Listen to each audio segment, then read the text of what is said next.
গল্পের বাক্সবাহী রোমানানুপুর চ্যানেলে আমি রোমানানুপুর আপনাদের পড়ে শোনাচ্ছি শরদিন্দু বন্দ্যোপাধ্যায়ের লেখা একটি উপন্যাস শৈলভবন। এখন শুনবেন উপন্যাসটির তৃতীয় অর্থাৎ শেষ পর্ব। গিরমহলের নিস্তরঙ্গ জীবনস্রোতে হঠাৎ একদিন ঘূর্ণি দেখা দিল। অপরাহ্ন, সূর্য পাটে বসেছে। বাড়ির পশ্চিম দিকের ছাদে অজয় আর লীলা হাত ধরাধরি করে পায়চারি করছিল। জীবন প্রাচুর্যে ভরা দুটি শিশু যেন। ছাদের একটু নিচুতে পাহাড়ের দিকে খোলা ঝুল বারান্দা একটা ছিল। ফুট ৩০ নিচে পাহাড়েরই একটা অংশ যেন গা এলিয়ে রয়েছে। ছড়ানো গাটা নেমে গেছে অনেক নিচে সমতল জমির উপর। হঠাৎ দেখলে মনে হয় ঝুল বারান্দাটা অনেক উঁচু থেকে উদ্ধত দৃষ্টিতে তাকিয়ে আছে নগণ্য গ্রামখানার দিকে। বেড়াতে বেড়াতে অজয় আর লীলা ঝুল বারান্দাটার কিনারে এসে পৌঁছল। দেখল দুটো চড়ুই পাখি আলসের ওপর বসে অস্তগামী সূর্যের ম্লান আলোয় ডানা মেলে দিয়েছে। বড় কাছাকাছি বসেছিল তারা, জীবন সম্বন্ধে যেন নিস্পৃহ। তবু মানুষের আবির্ভাব তারা সহ্য করতে পারল না। কিচমিচ করে বোধ করি প্রতিবাদ জানিয়ে উড়ে পালালো। অজয়ের হাতে মৃদু চাপ দিয়ে লীলা বলল, দেখলে? অজয় জিজ্ঞাসু দৃষ্টিতে স্ত্রীর মুখের দিকে তাকালো। বিশেষ করে দেখবার মতো কিছুই তার নজরে পড়েনি। লীলা বলল, দুটো পাখি পুরুষ। কথাটা সত্যি, কারণ দুটো পাখিরই পালকে গাঢ় কালো এবং বাদামি রঙের খেলা, যেটা পুরুষ পাখিরই নিশ্চিত অভিজ্ঞান। অজয়ের বুকের মধ্যে বিচিত্র এক অনুভূতি দেখা দিল। তার মনে পড়ে গেল গিরমহলের ইতিহাসের কথাটা। সূর্য পাহাড়ের আড়ালে অদৃশ্য হল, সারা দৃশ্যপটেরই রূপান্তর ঘটল। অদ্ভুত মনে হচ্ছিল ঝুল বারান্দাটাকে। ওরা লোভ সামলাতে পারল না, ঘুরে সিঁড়ি বেয়ে ঝুল বারান্দায় নেমে এলো। লীলা মুগ্ধ দৃষ্টিতে নিচের দিকে তাকিয়ে থেকে বলে উঠল, দেখছ, নিচের দিকে তাকিয়ে দেখছ? গ্রামখানাকে এত কাছে মনে হচ্ছে যেন এখান থেকে ঢিল ছুঁড়ে মারা যায়। অজয় সম্মতি মুখে বলল, এত যখন ইচ্ছে তখন গায়ের দিকে একবার বেরিয়ে আসতে পারো। বাড়ি থেকে কতটুকুই বা পথ, হয়তো প্রথমেই দেখা হয়ে যাবে গায়ের ডাক্তার সাহেবের সঙ্গে। হেসে উঠল সে, একটু বা অন্যমনস্ক হয়ে পড়েছিল। পা বেঁধে গেল আলসেই, টাল সামলাতে পারল না। লীলা আত্মধ্বনি করে ছুটে আসবার আগেই সে অদৃশ্য হয়ে গেল নিচে, অনেক নিচে। লীলার আত্মধ্বনি আরেকবার সারা বাড়িখানাকে উচ্চকিত করে তুলল। ছুটে গিয়ে সে আলসের কিনারায় ঝুঁকে পড়ল। দেখল ফুট ৩০ নিচে অজয়ের নিষ্পন্দ দেহটা পড়ে আছে। কিভাবে কোথা দিয়ে সে নিচে নেমে এলো নিজেই জানে না। স্বামীকে পরীক্ষা করে দেখল, তার প্রাণটুকুই আছে, কিন্তু জ্ঞান নেই। মাথার পেছন দিকটা রক্তে মাখামাখি। একা সে। সরকার ভজহরি কোথায় বেরিয়েছে যেন। দেহাতে ঠিকে ঝিটিও তার দিনের কাজ শেষ করে একটু আগেই নিজের ঘরে চলে গেছে। উপায় নেই, এখানে এভাবে লীলা স্বামীকে মরতে দিতে পারে না। প্রাণপণ চেষ্টায় সে অজয় নিষ্পন্দ দেহটা দুহাতে টেনে তুলল। তারপর একরকম টানতে টানতেই নিয়ে এলো ছাদের উপর। অমানসিক পরিশ্রমে কপাল দিয়ে তার শ্বেত ধারা ঝরে পড়ল। বুকের ভেতরটায় যেন হাঁপড় টানার মতোই হাঁপ। নিজেকে আর সে দাঁড় করিয়ে রাখতে পারল না। লুটিয়ে পড়ল সে অজয়ের অচৈতন্য দেহটার পাশে। মিনিটের পর মিনিট কেটে যায় যেন এক দুঃস্বপ্নের ভেতর দিয়ে। তারপর কোনো রকমে টানতে টানতে অজয়কে এনে যখন তার ঘরের বিছানায় শুয়ে দিল, বাইরে তখন অন্ধকার ঘনীভূত হয়ে উঠেছে। একসময় বাইরে পায়ের শব্দ পেতেই সে ছুটে বেরিয়ে গেল। সামনে ভজহরিকে দেখে ব্যাকুল কণ্ঠে বলল, ডাক্তার, একজন ডাক্তার ভজহরি বাবু, গা থেকে একজন ডাক্তার এক্ষুনি ডেকে আনুন, যেমন করে পারেন যে করে হোক। ভজহরি প্রথমটায় হকচকিয়ে গেল, পরে দুর্ঘটনার বিবরণটুকু শুনে বলল, কিন্তু মা, আমি গেলে এই রাত্রে হয়তো ডাক্তার আসবে না। তাছাড়া অন্ধকারে আমার ভালো ঠাহরও হয় না চোখে। তাহলে আমি নিজেই যাব।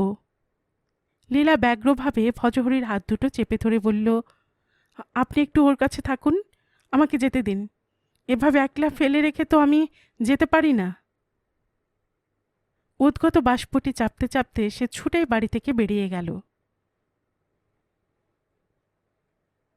বাইরের ঘরে বসে সমর তখন মাসকাবারি খরচের হিসেব করছে। সামনে বসে মায়া ফর্দ দেখে তারিখ মিলিয়ে বলে বলে যাচ্ছে, চাল লিখেছেন 13 টাকা 50 নয়া পয়সা, আর ঘি 2 কিলো 13 টাকা, হিসেবে 26 টাকা। নিন, যোগ করুন। যোগটা সমর করল ঠিকই, কিন্তু মোট অঙ্কটা যা দাঁড়ালো সেটা দেখে তার চোখে একটা কালো ছায়া নেমে এলো। ম্লানভাবে হেসে বলল, 77 টাকা 44 পয়সা। এ মাসে মোট কত উপায় করেছি জানেন মিস দে? মায়া নিরীহের ভঙ্গিতে জবাব দিল, জানি ডাক্তার রায়, 7 টাকা 20 নয়া পয়সা। হেসে উঠল সমর, হালকা সুরে বলল, তার মানে হচ্ছে ঘাটতি 70 টাকা 24। শুকনো ঠোঁট দুটো সে একবার জিভ দিয়ে ভিজিয়ে নিল। কপট গাম্ভীর্যের সঙ্গে বলল, মনে হচ্ছে এখানে সুবিধা হবে না মিস দে। পুঁজিপাটা তো শেষ।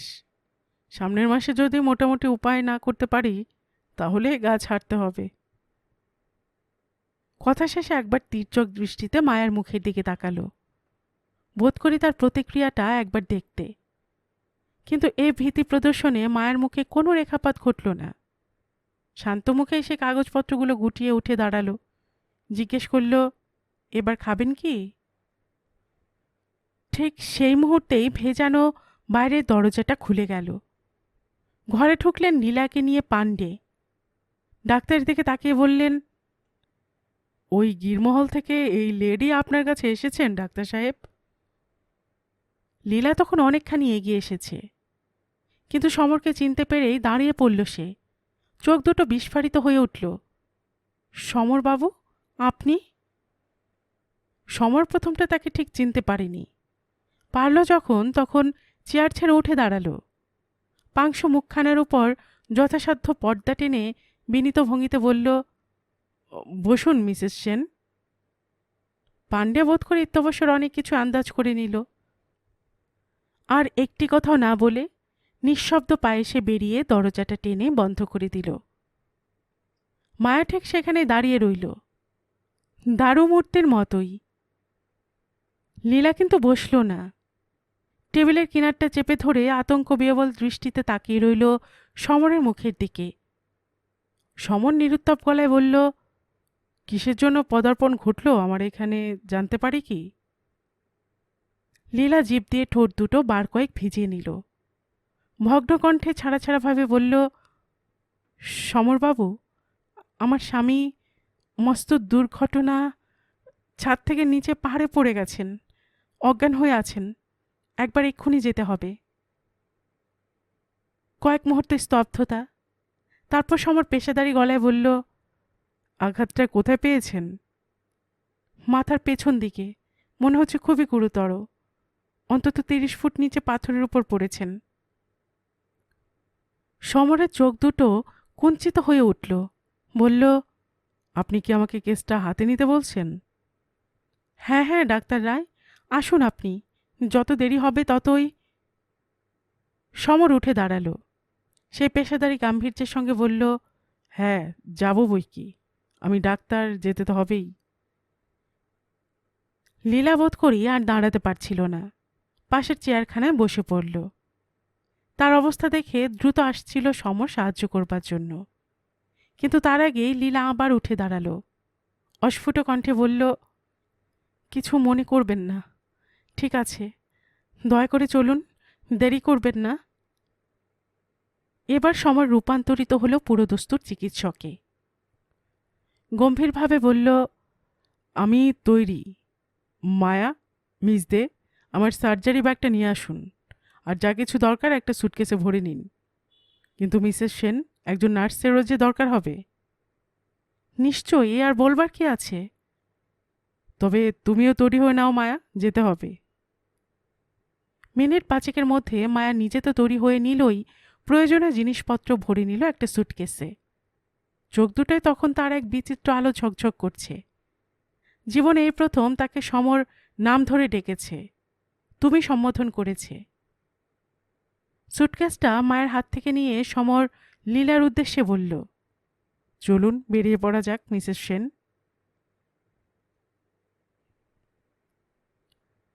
দীর্ঘক্ষণ ধরে সমর অজয়কে পরীক্ষা করল। মুখ তার ধীরে ধীরে কালো হয়ে উঠল। একসময় আচমকায় উঠে দাঁড়িয়ে সে পাশের ঘরে গিয়ে ঢুকল। লীলা তাকে অনুসরণ করে এসে দাঁড়ালো সেখানে। কতক্ষণ কেউ কোনো কথা বলল না, শুধু নীরবে পরস্পরের দিকে তাকিয়ে রইল। অবশেষে সমর মুখোশের মতোই মুখে আনল, জীবনের খুব বেশি আশা নেই, মাথার খুলিটা টুকরো টুকরো হয়ে গেছে। রক্তহীন বিবর্ণ মুখে লীলা আর্তনাদ করে উঠল, কোনো আশা নেই? খুব অল্পই। এভাবে পড়ে থাকলে বড় জোর আর 12 ঘন্টা বাঁচতে পারে, তবে অপারেশন করতে পারলে বেঁচে যাবেন। একটু আশা করা যায়, যদিও খুব ক্ষীণ। খুলির হাড়গুলো বার করে নিয়ে আবার বসাতে হবে। এখানে তার অসম্ভাব্যতা বুঝেই লীলা ক্ষীণকণ্ঠে বলল, অপারেশন না করতে পারলে তাহলে বাঁচবার কোন আশা নেই বলছেন? মনে হয় তাই। তাহলে আপনি করুন না কেন? সমরের মুখে কোনো রেখাপাত ঘটল না। ধীর কণ্ঠে সে বলল, অতখানি ঝুঁকি কাঁধে নেবার মতো সাহস আমার নেই। কি কি বলতে চান? অপারেশন যদি করতে হয়, তাহলে স্ত্রী এবং নিকট আত্মীয়া হিসেবে আপনাকে লিখে দিতে হবে যে আপনার বিশেষ অনুরোধে আমি অপারেশন করছি। অস্ত্রোপচারের সঙ্গে যে জীবনহানির আশঙ্কা আছে সেটা জেনে শুনে অনুরোধ করছেন আমায়, এটাও লেখা থাকবে। লীলা বিভ্রান্ত দৃষ্টিতে সমরের মুখের দিকে তাকিয়ে রইল। তার মনের ভেতর কি চিন্তা ক্রিয়া করে চলেছে সেটাই পড়তে চায়, কিন্তু না, সমরের মুখ অপাঠ্য। অবসন্ন দেহে সে পাশের চেয়ারখানায় বসে পড়ল। তারপর উদ্গত অশ্রু চাপতে চাপতেই লিখতে শুরু করল আম মোক্তার নামা। সমর তার হাত থেকে কাগজখানা নিয়ে মনোযোগ দিয়ে পড়ল। তারপর সেখানা ভরে রাখল প্যান্টের পকেটের ভেতর।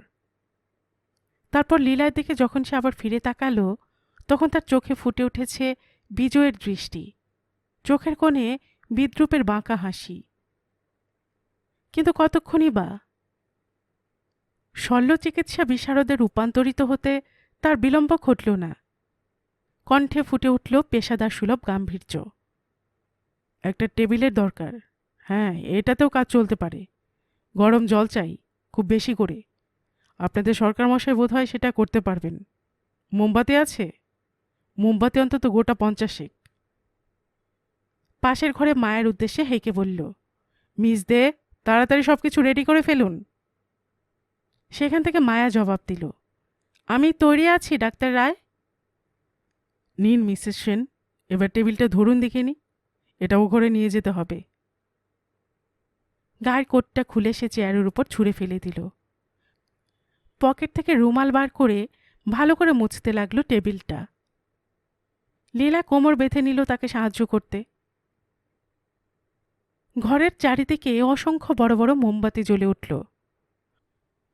উজ্জ্বল আলোয় ভরে উঠল ঘরখানা। না, তাতে অস্ত্রোপচারের বিশেষ কোনো অসুবিধে ঘটবে না।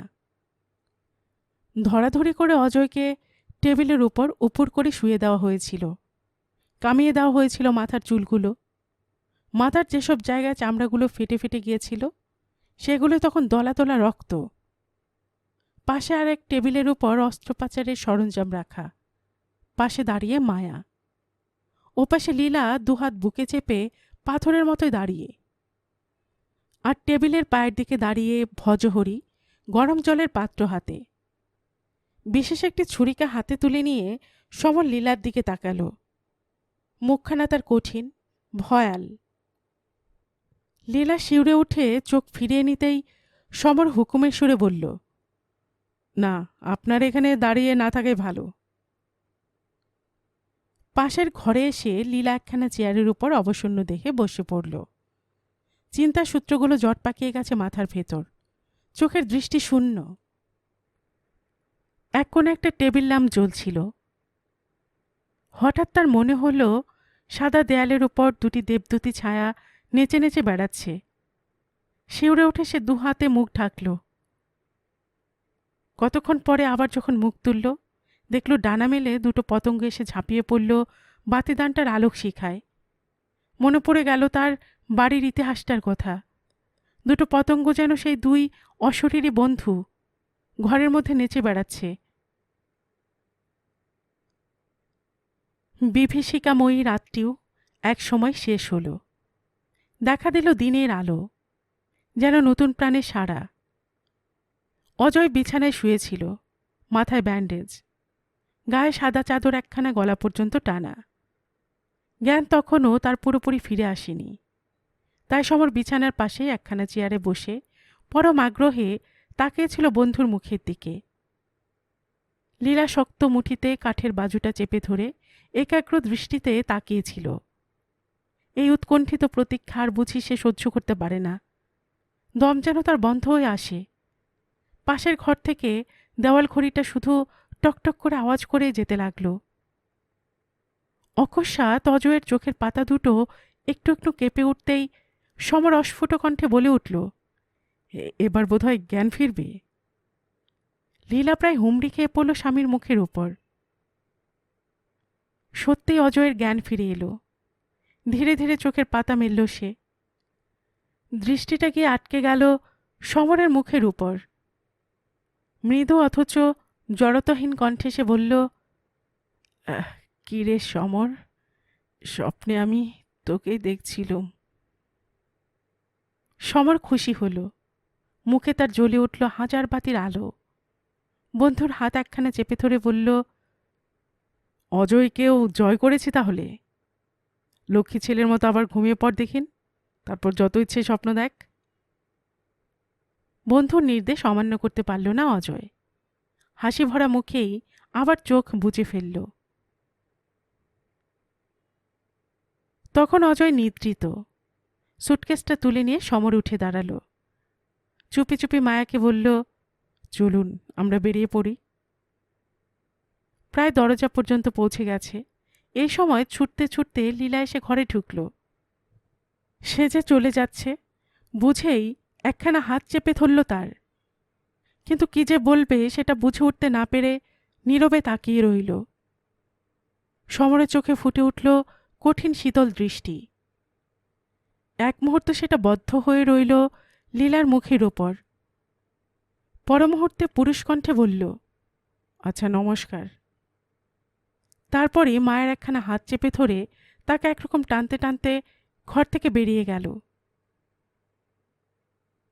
পাকদণ্ডের পথ বেয়ে নামছিল তারা। সমর কি ভাবছিল কে জানে। অকস্মাৎ একসময় সে হো হো করে হেসে উঠল। মায়া চলছিল পাশে পাশে, যদিও এখন আর হাতে হাত ধরা নয়। ভ্রু কুঞ্চিত করে সে তাকালো সঙ্গীর মুখের দিকে। সমর কৌতুকের সুরে বলল, বড় বিচিত্রই জগৎ, বুঝলেন মিস দে? এই ভদ্রমহিলাটিকে আপনি হয়তো জানেন না, আমি একদিন ভালোবেসেছিলাম। আর আমার বন্ধুটি ওকে আমার কাছ থেকে অপহরণই করেছিল। মায়া কোনো জবাব দিল না। তবে তার মুখ দেখে মনে হচ্ছিল সে কি যেন একটা কৌতুক উপভোগ করছিল। সমর সন্দিগ্ধ দৃষ্টিতে তার দিকে তাকিয়ে বলল, কি জবাব দিচ্ছেন না যে? আমি ভাবছি। ভাবছেন কি? এমন কিছু নয়, এই এলোমেলো। সমর চটে উঠল, ক্রুদ্ধ কণ্ঠে বলল, এলোমেলো নয়। আমি জানি আপনি ভাবছেন আমি কেন বন্ধুকে বাঁচিয়ে তুললুম। মেরে ফেলাটা অবশ্য কিছুই কঠিন ছিল না। মস্তিষ্কের মেডালায় ছোট্ট একটা খোঁচা, আর তাতেই। আপনি সেটা করতে পারতেন না ডাক্তার রায়? পারতাম না? কিসে বুঝলেন? মায়া হেসে ফেলল, আর ফেলেই মুখখানা ঘুরিয়ে নিল তার দিক থেকে। এতে সমর আরও চটল। তীব্র কণ্ঠে বলল, হাসছেন কেন? কই না তো। নিশ্চয় হাসছেন। কোন স্ত্রীলোকই সোজাসুজি কথা বলতে জানেন না, কিছু টিপে কিছু ঘুরিয়ে। আপনি কি বলতে চান লীলাকে আমি কোনোদিন সত্যকার ভালোবাসিনি?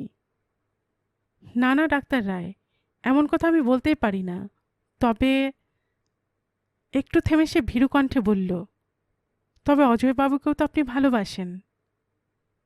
সমর রুক্ষ কণ্ঠে বলে উঠল, বাসতুম, ওকে ভাবতুম জগতের একমাত্র বন্ধু, কিন্তু সেসব অনেকদিন চুকে গেছে, মন থেকে মুছে ফেলেছি সব, বুঝলেন? মায়া নিরীহের ভঙ্গিতে বলল, আপনি যখন বললেন তখন মেনেই নিচ্ছি। সমর আকাশের দিকে তাকিয়ে চোখ পাকালো। দাঁত কড়মড় করে বোধ করি দুনিয়ার স্ত্রী জাতটাকেই মনে মনে অভিসম্পাত দিল। আরও দিন 15 কেটে গেছে। অজয় অনেকখানি সুস্থ হয়ে উঠেছে। এখন সে বিছানায় উঠে বসে কথাবার্তাও বলে। সমর দিনে 2 বার তাকে দেখতে আসে, অবশ্য একান্তভাবে চিকিৎসক হিসেবে। অজয় যদি কখনো ঘনিষ্ঠভাবে পুরনো দিনের প্রসঙ্গ তোলে, সমর ধীর শান্তভাবে বন্ধুকে কিছু বুঝতে না দিয়েই সে প্রসঙ্গটা এড়িয়ে যায়।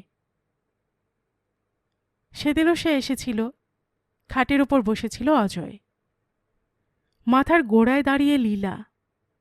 সে গম্ভীরভাবে বলল, আমার দেখতে আসার আর কোনো দরকার নেই, ইচ্ছে হলে আপনারা ফিরে যেতে পারেন।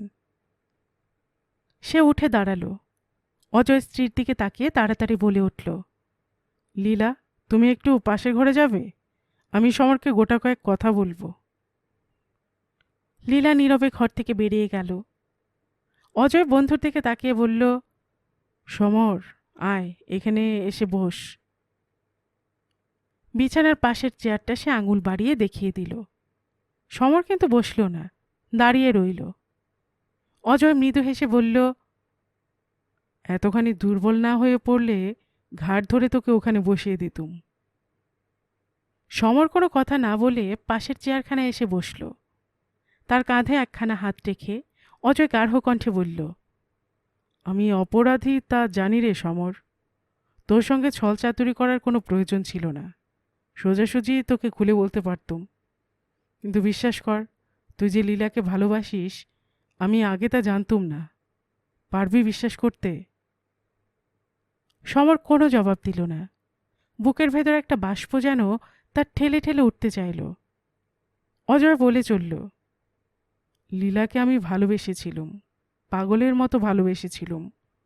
আর কোনো দিকে তাকাবার ফুরসত পাইনি। যদি ঘুণাক্ষরে জানতুম তুই তাকে চাস, তাহলে তার কাছে বিয়ের প্রস্তাব করার আগে নিজের জিভটা উপড়ে ফেলতুম।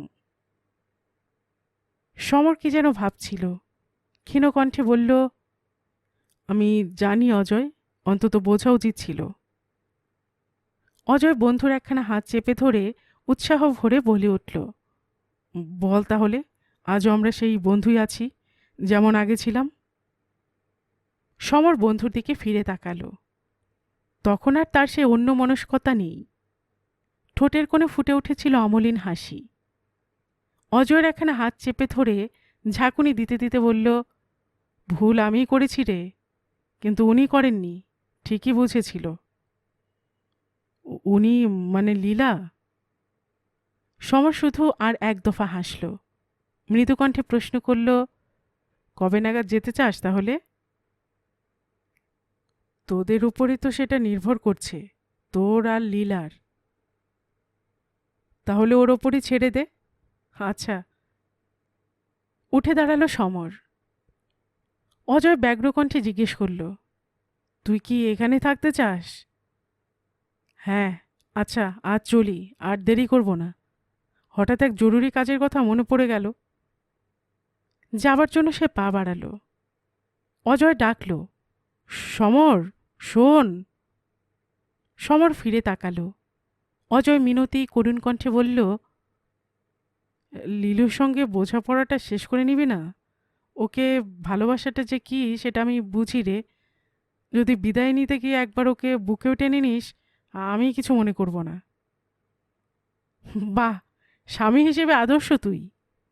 হা হা করে হেসে উঠল সমর।